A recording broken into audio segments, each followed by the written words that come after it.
Minister of Public Works, the Honorable Bishop Juan Edgehill, on Wednesday last presented the government's $330 billion budget to the National Assembly.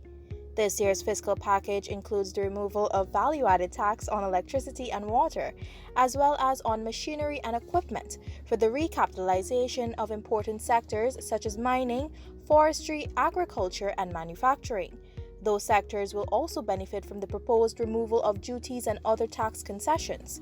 The budget is aimed at ensuring all Guyanese are afforded a good education, decent work, be able to start their own businesses, raise and provide for a family, own their own homes, live in a safe and secure environment, and retire with dignity. We're in the beautiful Pomeroon-Supernam region, commonly known as Region 2, where we'll be traveling along the coast and be speaking to residents about Budget 2020.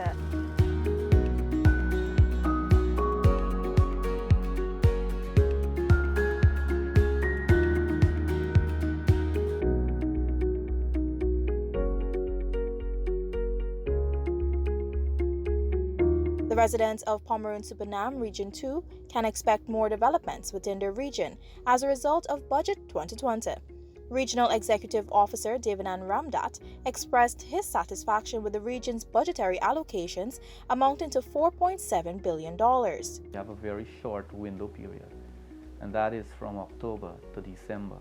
But what we have done is to ensure that we start to prepare the bills of quantities, and we're hoping to do the advertisements so that the implementation of these projects, these various projects under the 5 programs that we manage, that those that it happen within the prescribed time frame, and that we don't have projects that will have to roll over into 2021.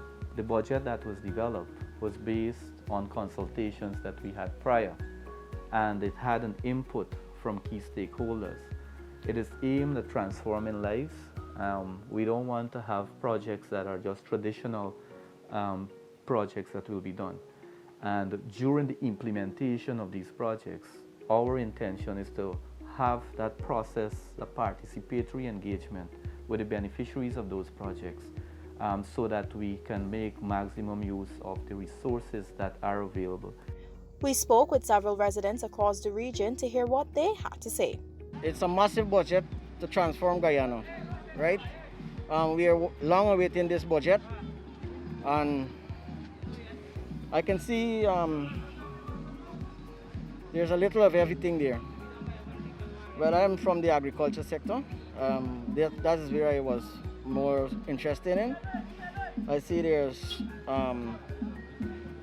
thing for agro processing, because we have a lot of fresh produce, and we need to process this into final commodity, no? In the past, myself and some other persons from, we always used to question, we were wondering, why is it you're taxing items connecting to education? Because if you're saying that you have an interest in education and the young people accessing education, developing themselves, it is only natural that that no tax is added to such items. So we always used to question, and this was not for politics, just reasoning why that happening. So the fact that that's done, I'm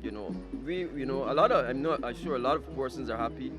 Parents, educators, they're happy. All right. The additional channels too. That is something that is very good. All right, it's very good that that's happening. So I know that the benefits or the results of these things could only be positive. Well, my tax budget is the budget is for the people, because the old people get back the subsidy, the pension raise, the school children get back the vouchers, even to the sports section get a lot of money in the budget. We really feel good about the concessions that give to outboard engine and the budget in general, because it have a lot to offer school children and also elderly people. We notice that there's a raise in the old age pension, and that is very good for the old age people, that they could live a better life. And so the outboard engine, it would be very good for us who work speedboat, that we could actually able to, if we get that duty-free thing, we're able to buy new engines instead of buying these we had a lot of new used engine coming in. Is what most of us have to use here because of the high taxes on these engines. So if we get that a good concession, we were able to buy new engines to work that we could offer the public a better service.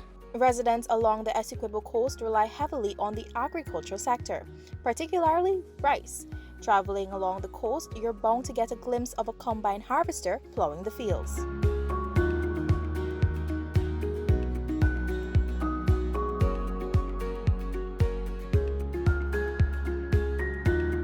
So now we're here with Adel Baksh, CEO and Managing Director of Imam Bacchus and Sons.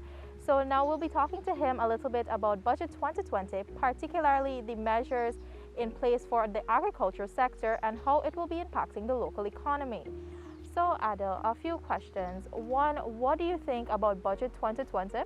How do you find the measures in place for the agriculture sector, and how do you see this impacting the local business economy here? I think the government did a lot of consultation previously with the rice sector. They listened, and I think it's reflected in the budget because many of the things that we spoke about are implemented. A lot of the tax burden, financial burdens have been removed from the industry, from the millers, and from the farmers. I remember meeting with them, with GRIMA, and Dr. Irfan and Dr. Jagdeo previously. And we'd asked for these things, and they have implemented them. The removal of VAT from electricity, the zero rating of rice so that millers can recover their VAT inputs. And ultimately, this removes the burden from millers, and we can be much more competitive, and we can offer better prices to the farmers and better prices ultimately to the consumer. We can get the cash flowing a lot faster. And at the end of the day, at the end of it, the local economy is going to have that money to come back and to spend in other areas, retail, supermarkets, fishing business, whatever it is. But the money will circulate a lot faster. So I think the government has the wisdom to implement what was asked, and they have the vision to lead this industry where it needs to be in a much more prosperous place. Speaking to some rice farmers, it was evident that they were pleased with measures catered for in the emergency package. Pesticide have VAT, fertilizer have VAT, and those things carry up the price of the insecticide as well as fertilizer. That's very good because right now we're suffering right now with this prices with this rice. The price plus the insecticide fertilizer is so expensive, and the farmer got to use more fertilizer, more chemical right now because I don't know if exactly if this chemical is not up to the right standard or something, because they got to spray more often now. When we used to spray once a week, sometimes 3 times a week we got to spray now. And the bugs still, when the party come to the mill, they got a lot of damage. So we don't know exactly. So that's going to be good if they can take up the VAT on these things. It's going to help a lot. And there you have it. Budget 2020 was greatly received by the people of the Pomeroon-Supernam region, with many of them satisfied with the wide cross-section of measures implemented in the budget.